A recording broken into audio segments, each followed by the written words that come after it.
So, let's talk about Greek mythology. We all think we know it, right? I mean, epic adventures, heroes bigger than life itself, terrifying monsters. It all feels so familiar.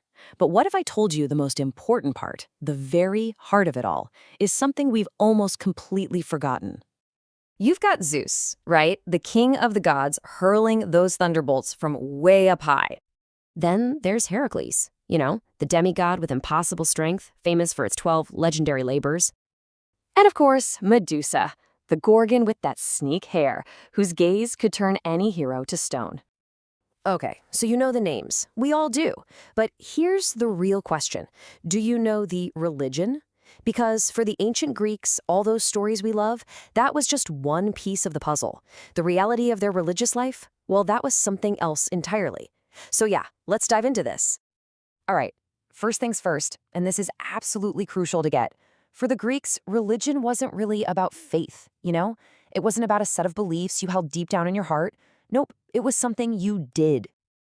And get this, the ancient Greeks didn't even have a symbol word for religion like we do. It's kind of wild, right? Their spiritual life was just completely woven into everything they did. Farming, politics, family life, you name it. It was all about the visible, public performance of rituals. So the big takeaway here is that your personal thoughts about the gods, they mattered way less than you actually showing up and doing the right rituals. Piety wasn't some internal feeling. It was a public act. It was about showing up. So, if it's all about action, how do they practice it? Well, that brings us to the main event, sacrifice. And I know what you're probably picturing, some super serious, somber ceremony, right? But that's only half the story. The reality was way more social, and honestly, a lot more delicious. Okay, so check this out. It's like a how-to guide. An animal is brought to the altar, it's killed, and the blood is drained. But here's where it gets really interesting. In steps 3 and 4, the gods, they got the inedible parts, the thigh bone wrapped in fat, burned on the altar as a nice-smelling offering. And the rest of the animal, all the good meat, that became a massive community barbecue. Seriously, for most people, a religious ceremony was the main way they got to eat meat. It was social, political, and a feast all rolled into one. So, okay, we've got this religion of action. How does that scale up? Well, it became the literal foundation of the city-state, what they called the polis. The gods weren't these distant, abstract beings floating on a cloud somewhere. No way. They were more like divine specialists with very specific jobs. Just look at this breakdown. It's like the gods had portfolios, almost like a divine city council. You needed rain for your crops? You prayed to Zeus. You wanted to make sure the harvest was good? You honored Demeter. And Athena wasn't just some vague goddess of wisdom. She was Athena, the protector of Athens. It was her city. Each god had a vital, practical job to do to keep the city running. And that sense of civic pride, it totally extended to their architecture. You see these magnificent temples, like the Parthenon, and you think house of worship. But they were so much more than that. They were massive public works projects. They were statements. They were a city showing off its wealth, its power, its success, designed to make rival cities jealous just as much as to honor the gods. And here's a pretty surprising fact. You'd think Zeus, king of the gods, would have the most temples, right? I mean, it just makes sense. But nope. During the big temple-building eras, Apollo actually had way more major temples. And that just goes to show you how the religious focus could shift, depending on what a city needed at the time. Like, say, getting some crucial advice from Apollo's famous oracles.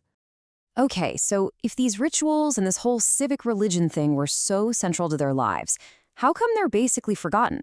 And how come the stories about heroes and monsters are more famous today than they've ever been? Well, the answer is all about how they were passed down. This timeline really lays it all out. See, the religious practices, the sacrifices, the local festivals, they were tied to specific places. When those cities and societies changed or fell, the rituals just faded away. But the stories, oh, the stories were portable. First, you had poets like Homer spreading them all over the Greek world. Then, the Romans absolutely fell in love with them and adapted them for their own huge empire. Fast forward 1,000 years or so, and Renaissance scholars rediscover these incredible texts, and boom, the myths are reborn. The rituals were local, but the stories went global. And those stories, they didn't just survive. They thrived. They are so deeply woven into our world today that you probably use them every single day and don't even realize it. Let's just start with the way we talk. Have you ever mentioned your Achilles heel or warned somebody not to open Pandora's box? Yeah, those aren't just random sayings. They're tiny little myths packed into an expression, things we use to make sense of our own world. And it doesn't stop there. Look at the brands in the supermarket or on the street.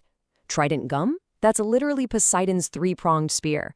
Hercules graphics cards promising legendary strength. Argus Security? That's named after the hundred-eyed giant who never slept. These brands are tapping right into the power of these ancient figures. And it's not just marketing either. It's in science, it's in technology. A dangerous computer virus is called a Trojan horse. The super strong element titanium, named for the Titans. The element promethium, for Prometheus, who stole fire. And hey, just look up at the night sky. Jupiter's moons are basically a family reunion for the Greek gods. Io, Metis, Bebe, they're all there. But maybe, just maybe, the biggest, most visible legacy of all is the one that brings the entire world to a standstill every couple of years. Yeah, the Olympics. The ancient Olympics started as a religious festival. It was all about honoring Zeus.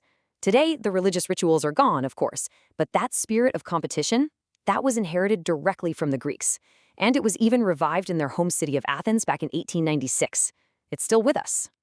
So that kind of leaves us with a final, fascinating thought, doesn't it?